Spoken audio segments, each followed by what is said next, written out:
യാക്കോബ് എഴുതിയ ലേഖനം അധ്യായം 4.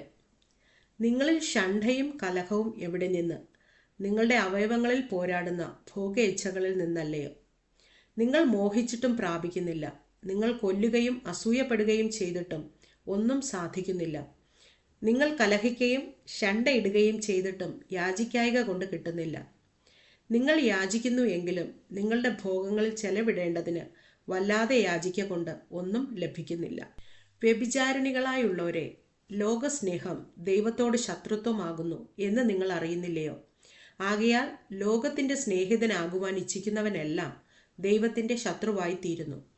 അല്ലെങ്കിൽ തിരുവെഴുത്ത് വെറുതെ സംസാരിക്കുന്നു എന്ന് തോന്നുന്നുവോ? അവൻ നമ്മിൽ വസിക്കുമാറാക്കിയ ആത്മാവ് അസൂയയ്ക്കായി കാക്ഷിക്കുന്നുവോ? എന്നാൽ അവൻ അധികം കൃപ നൽകുന്നു. അതുകൊണ്ട് ദൈവം നിഗളികളോട് എതിർത്ത് നിൽക്കുകയും താഴ്മയുള്ളവർക്ക് കൃപ നൽകുകയും ചെയ്യുന്നു എന്ന് പറഞ്ഞിരിക്കുന്നു. ആകയാൽ നിങ്ങൾ ദൈവത്തിന് കീഴടങ്ങുവിൻ, പിശാചിനോട് എതിർത്ത് നിൽപ്പിൻ, എന്നാൽ അവൻ നിങ്ങളെ വിട്ട് ഓടിപ്പോകും. ദൈവത്തോടടുത്ത് ചെല്ലുവിൻ, എന്നാൽ അവൻ നിങ്ങളോടടുത്ത് വരും. പാപികളെ, കൈകളെ വെടിപ്പാക്കുവിൻ. ഇരുമനസ്സുള്ളവരെ, ഹൃദയങ്ങളെ ശുദ്ധീകരിപ്പിൻ. സങ്കടപ്പെട്ട് ദുഃഖിച്ച് കരവിൻ. നിങ്ങളുടെ ചിരി ദുഃഖമായും സന്തോഷം വിഷാദമായും തീരട്ടെ. കർത്താവിൻ്റെ സന്നിധിയിൽ താഴുവിൻ, എന്നാൽ അവൻ നിങ്ങളെ ഉയർത്തും.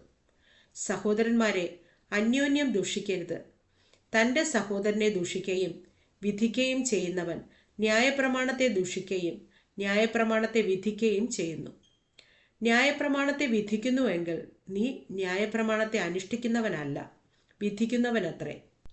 ന്യായപ്രമാണ കർത്താവും ന്യായാധിപതിയും ഒരുവനേയുള്ളൂ, രക്ഷിപ്പാനും നശിപ്പിപ്പാനും ശക്തനായവൻ തന്നെ.